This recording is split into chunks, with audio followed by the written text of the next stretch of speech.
Wrestlers have many ups and downs throughout their careers, just ask Simon Miller. Nevertheless, every wrestler's career peaks at some point, a period where they can seemingly do no wrong. The Rock got an entire arena to chant popcorn fart, for God's sake. Certain performers may be a mere flash in the pan, whilst others are industry changing, but it happens to them all. Luchasaurus is a name who deserves a mention. A hamstring injury which caused him to miss AEW Dynamite arguably only helps build anticipation for his TV debut. Upon his return, expect this dino to soar. I'm Adam Wilborn from What Culture, and these are 10 wrestlers who have never been better than right now. Number 10. Chris Jericho. Chris Jericho is the undisputed master of reinventing himself. There are many phenomenal personas he's created for himself over the years. There's List Jericho, Y2J, the best in the world at what he does Jericho, but Chris Jericho as Le Champion may well be his best version ever.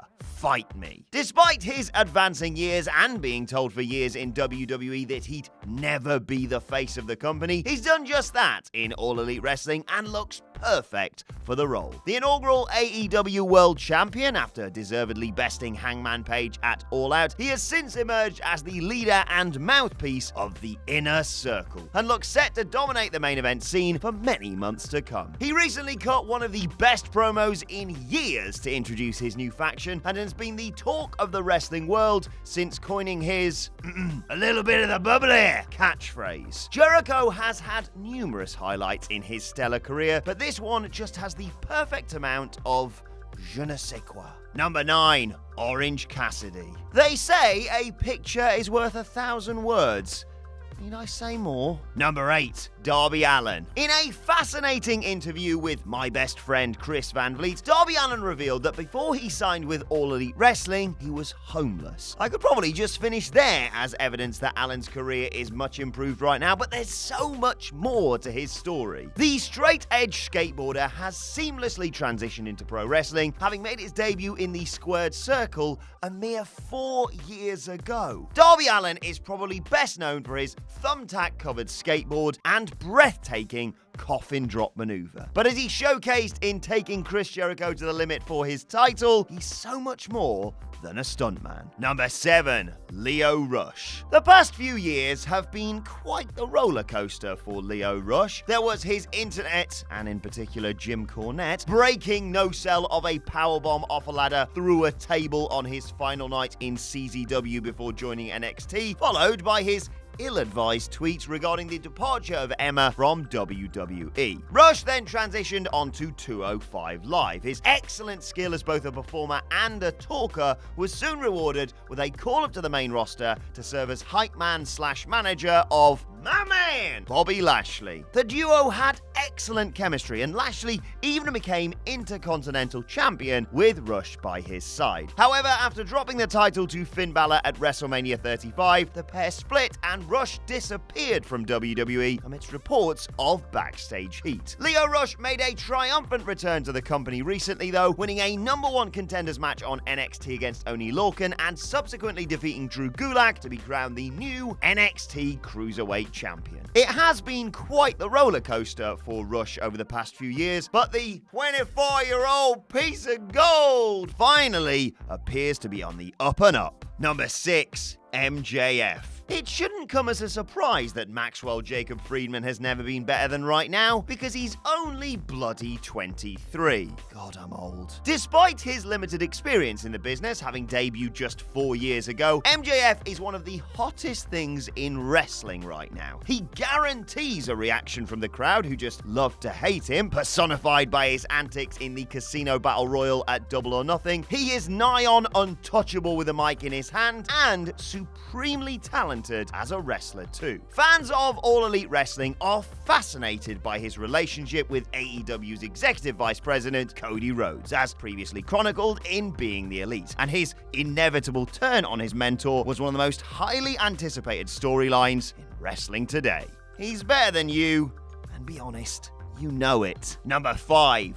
Riho. One of the biggest surprise packages of AEW Dynamite has been Riho. She burst onto our scenes at AEW's Double or Nothing pay-per-view and hasn't looked back since. The quintessential underdog no matter who she's facing, the 93-pound wrestler won the right to face Nyla Rose on the debut episode of AEW Dynamite to see who would be crowned the inaugural AEW Women's Champion. Against all odds, Riho defeated Rose to win the prestigious honor in a scintillating showdown. Riho is arguably one of the most over wrestlers in All Elite Wrestling and the perfect character to lead the women's division in this fledgling company. Number 4. Adam Cole. Most people are included on this list because they've never been better than in the past few weeks of their career. Adam Cole's inclusion is not due to the past 7 days, fortnight, or even month. It's because he has never been better than the past 6 months of his career. Adam Cole versus Johnny Gargano at NXT TakeOver New York is my favorite match ever. Despite loathing Cole throughout,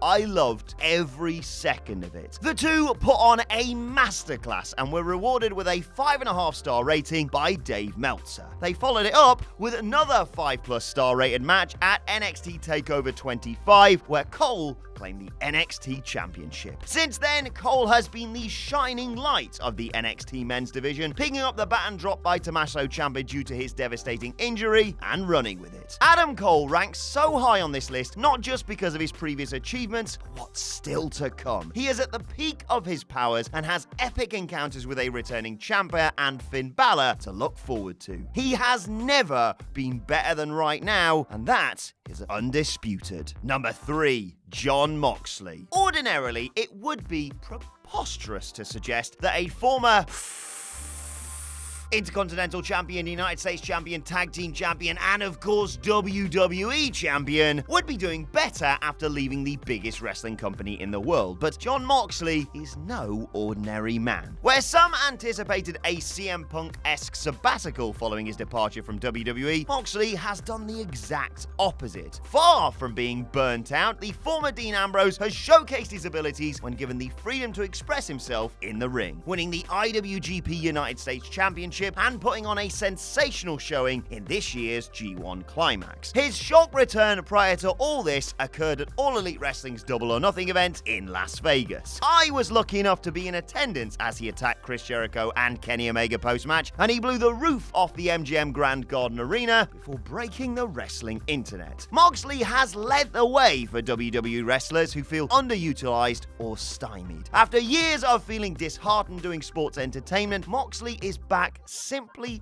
pro wrestling, putting in some of the best performances of his career and bloody loving it. Imagine thinking him leaving WWE was a work, eh? What an idiot.